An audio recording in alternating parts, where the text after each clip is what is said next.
energy, speed and agility. No, sadly that's not my internet connection. There's only one dance in the Latin American genre that uses all of that, and that's Jive.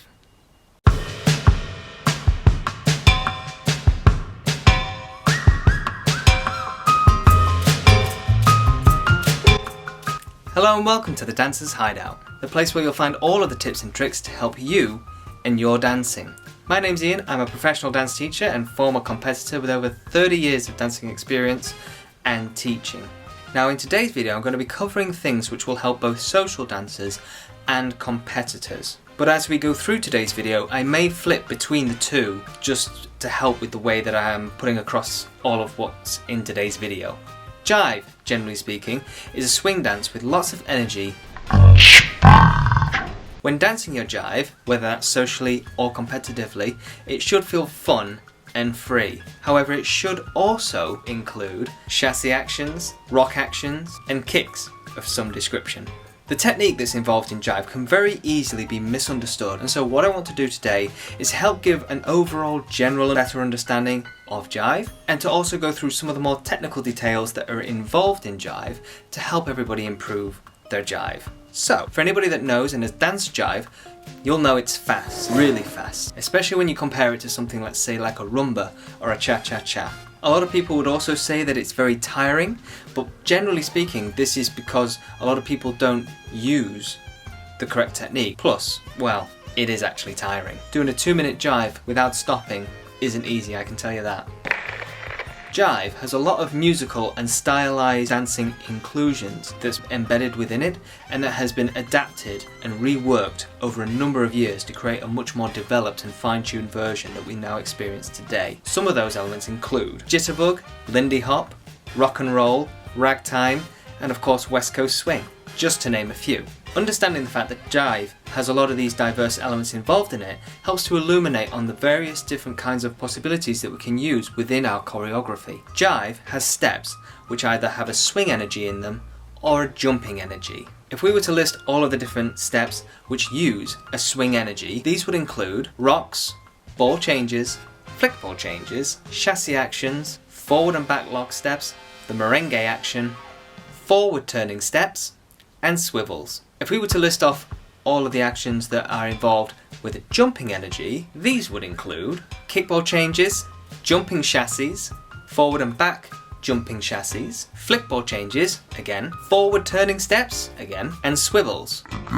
What's the difference between a flick and a kick? A flick action is done from the knee down to the foot, and a kick is an action done from the hip down to the foot. The flick action is generally a flat form of movement, although it can have a jumping quality added into it as a form of development, and a kick obviously incorporates a higher amount of energy in order to produce it, and so this is what the distinction between the two versions of them are. Now when we look at the chassis action, which is synonymous with jive, and basic steps of course, that aspect of rhythm has to be included. You see, jive chassis actions differ from chassis actions that you may do in a cha-cha-cha or a waltz. In Wally Olney's insightful book, Dance Addiction, there is a segment where Sammy Stopford says, "In all the dances we do, jive is without doubt head and shoulders above all in the dance sport arena. We require speed, agility, flexibility, team spirit and cooperation at a similar level of that of our partner, not to mention timing, rhythm, technique and all of the above to music." He continues by saying, "Play the wrong sounds and you encourage the dancers to perform the wrong actions, and they will in turn produce the wrong interpretive performance." This helps to lay the foundation to all of the technique that underpins a lot of the jive dancing, and subsequently all of the different types of figures that we encounter within the jive syllabus itself. He continues this section by saying, "Jive has a very clear rhythm, i.e. the 3/4/1 chassis. This is without doubt where the distinctive action of jive, as we know it, comes from." This helps to exemplify the fact that the timing and subsequently the rhythm of the chassis are very important. A chassis action danced in a cha-cha, for instance, will use the timing half-half-1 as you're dancing that chassis movement, and this will help correlate to the technique that you're involved in when you're moving yourself and some of the other technical details that are involved specifically for cha-cha. Jive, however, uses 3/4/1, and this is partly due to the speed of the music, but more accurately it's because of the rhythm and timing. So, how can we dance this differently? If the rhythmic timing used here in Jive is different, then we have to dance it differently. When we come to dancing the chassis action in Jive, and obviously looking more in depth at some of the details involved in that, we come to find that the footwork is very, very important. If I dance a chassis to the left, I'm going to have to use the inside edge of my left toe before transferring the weight onto the ball of the foot and creating that ball of foot footwork. I'm then going to close my right foot to my left foot on the ball of the foot and finish with the third step of the chassis using the inside edge of the left toe before transferring the weight onto that ball of foot and then lowering that foot at the end of the step. This action and the use of the feet are what matches with the timing that's used within Jive, and so subsequently it reflects the correct rhythm. Now when it comes to dancing this action, which is quite common in all Jive choreography, the softened leg actions and relaxed feeling through the knees should be maintained. This complements the overall action being shown through the feet. This is because the combination of the softened leg actions and that relaxed feeling within the legs and the combination of the details embedded within the footwork help to create an overall absorbing action within the movement. An excerpt from Mabel Elsworth Todd's book The Thinking Body says, "If the legs in alternate action go forward in time to receive the weight is then controlled centrally through the hip, knee to ankle joint, thereby creating an absorbing action." She continues with, "But the knee is unfitted for meeting the stresses from slant-wise thrusts of weight. This is because there are no bones at the side for lateral muscle attachments through which it might recover balance. This is because mechanically speaking, the knee is essentially a hinge joint. So that means that it can only do this and this. It can only flex and extend." Why is this important? Another fantastic question. Because the leg can only flex and extend, it's really useful for creating that absorbing action that we experience within the Jive that helps give a better control and subsequently a better technique in what we're actually dancing. That means that then the importance of the footwork that we've mentioned not long ago is exceptionally important because together they help show that rhythm that we're trying to portray in Jive. The rock action, another classic form of movement for the Jive, can be found across nearly every basic figure from the Jive syllabus. It uses a standard ball flat footwork as you rock back and then replace the weight. This in turn accentuates the swing action that we feel in Jive. Now right here is probably where the difference of understanding might take place for some people, okay?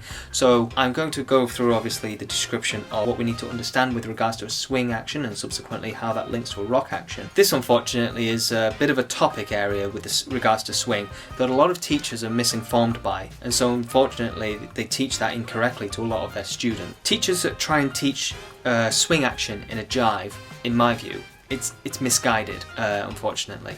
This is because swing is a result of correct movement and subsequently the correct application of certain techniques. This is because when we look at swing as an action, generally speaking, it's described as being a free movement around a fixed point. For me personally, there are two elements that I never really teach in dancing. One is swing and one is sway. And the reason for this is not because I'm trying to go rogue or anything like that. It's actually because these two technical elements found within the dancing are actually more effects than actual physical creations that we try and manifest when we're actually trying to dance. We don't do swing, we don't do sway. What happens is we correctly move ourselves, our feet, our legs, our body, and these create the effects of swing or sway. So simply put, if you use the correct techniques, you will create a swing or you will create a sway. But because swing is a whole other subject on its own, I'll leave that to another day. As well as that four-letter swear word as well that we all know within the dancing.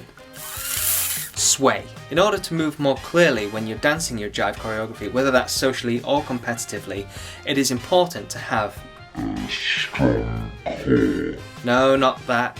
No, less mantly. Close enough. By lifting your diaphragm or your center and moving your upper center or your point of levity forward, we end up pitching our weight over our balls of feet. A technical discipline I'm still mentally trying to recover from. Because that lift of the body and moving that upper part of the body forward moves our weight over the balls of our feet, we are now in the correct poised position to then commence our dancing steps for jive. This in turn, with the other information that we've mentioned, helps to put everything in place for dancing jive more correctly, because obviously, as we've mentioned, the correct chassis actions, the correct rock actions, and the footwork entailed in that, and how we're understanding that correlation helps us to produce a much better jive. If you've enjoyed today's video, don't forget to give us a like, we'll really appreciate it. Also, don't forget to subscribe if you enjoyed everything that you've seen from today's video and you want to see some more from the Dancers Hideout. Be sure to also click the bell icon as well, so you can stay notified when we then post a new video. You can also drop down in the comments below anything that you would like to see maybe in a future video, or something maybe you found very useful from today's video, or maybe if you have some question or something like that, we'll try and get round to answering it for you. In the meantime, I've been Ian, this is the Dancers Hideout, and it's been a pleasure.